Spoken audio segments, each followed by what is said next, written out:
Action Comics issue 1026 finds the parasite of another Earth attacking the Superman family, already having dealt with Superboy as Brainiac searches his files for who this parasite could be, having no record of him, but he knows the Superman family have fought a parasite villain before, knowing not to make contact with them. He tries to wake up Connor, but the Superboy is unresponsive as Superman attacks the villain. Brainiac remembers learning why Connor had come to find Superman, learning that he was on an identity quest when the Invisible Mafia attacked, throwing everything into disarray. During the battle, Superman gives Brainiac a non-verbal order to save Connor while he and the family battle the creature, who is seemingly unfazed by the power of 3 Kryptonians. This makes Brainiac imagine what the creature's true purpose is, wondering if it's there to kill Superman and the House of El, or to act as a distraction while the Invisible Mafia make their next move or escape the city. Gathering Connor, Brainiac knows the creature's attack should have been fatal had the family not moved in quickly, but also it could have been to the boy's unique clone biology that saved him. Superman orders John to get Connor and Brainiac to the Hall of Justice, but the boy says Brainiac can handle himself since his father needs his help. The family combine their attacks as Red Cloud continues to watch from a nearby roof. Brainiac also joins the battle as Superman heats his fist with his heat vision, using the flaming fist to smash Parasite with, which Brainiac knows probably wasn't the right instinct to go with. However, it does keep Parasite on the defensive, preventing him from attacking more. During the battle, Brainiac puts together that this monster, much like the Invisible Mafia's leaders, aren't from this Earth,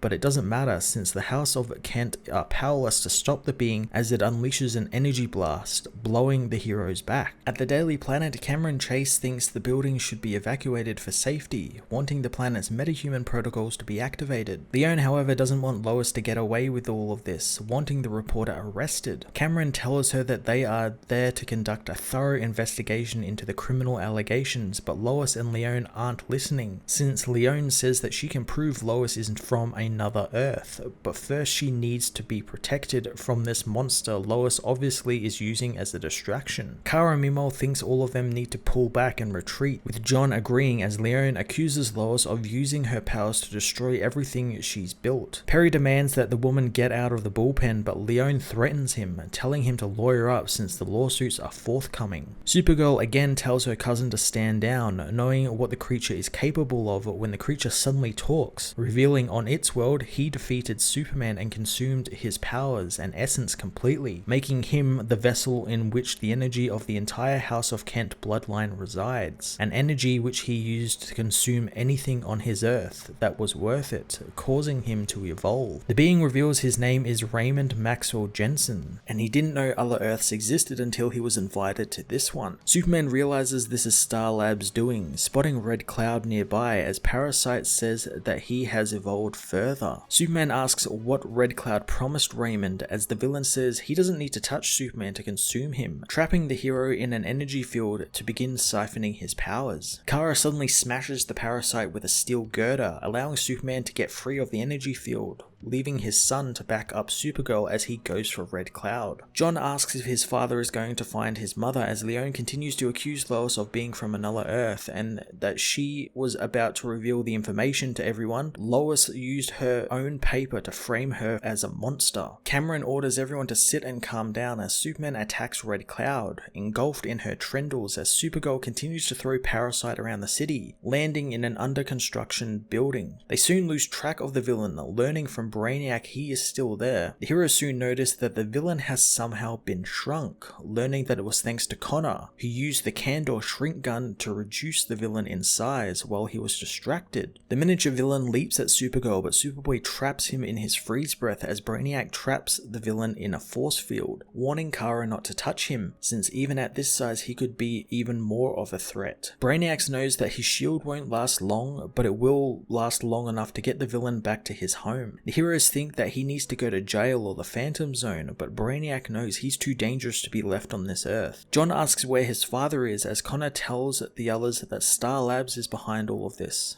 Superman meanwhile calls Red Cloud a murderer for killing Melanie Moore, but Red Cloud calls him a hypocrite since he killed her when he messed with the Invisible Mafia, and the hero didn't think that Robinson would do it, and no one ever thinks that she would do it. Superman is wrapped up in the clouds, thrown into the streets below as the villain turns her attention to the arriving Superman family. Leone meanwhile says Lois and Clark have been doing everything to cover up something, demanding to know how Lois's father is involved and how he died. Lois rushes Leone for mentioning her father, telling her not to dare talk about him, but Leone wants to know all about Sam Lane, the spy master. The FBI have to restrain Lois as Cameron Chase puts Lois Lane under arrest. Action Comics issue 1026 continues the House of Kent storyline and delivered on some really interesting plot progression as we learn exactly who the monster attacking the family is. It was really awesome to see Bendis utilizing the original Silver Age parasite in a fun and creative way, and then also having the family defeat him, for now at least, in a really cool way, bringing back the Kandor shrink ray that made its debut a few issues ago. Lois's story and Leone turning the tables on her was really quite cool, and it was great seeing Leone hitting all of the right points to get Lois to lash out, like mentioning her dead father and how he was the great spy master, knowing she would get angry and it would cause the FBI to detain her. I'm looking forward to seeing what Leone's endgame is with getting Lois arrested, and I guess it's to clear her name and maybe she might think she'll get the business back and everything, so I'm intrigued to see what will happen in the final few issues of the House of Kent storyline. I'm going to give this issue an 8.5 out of 10.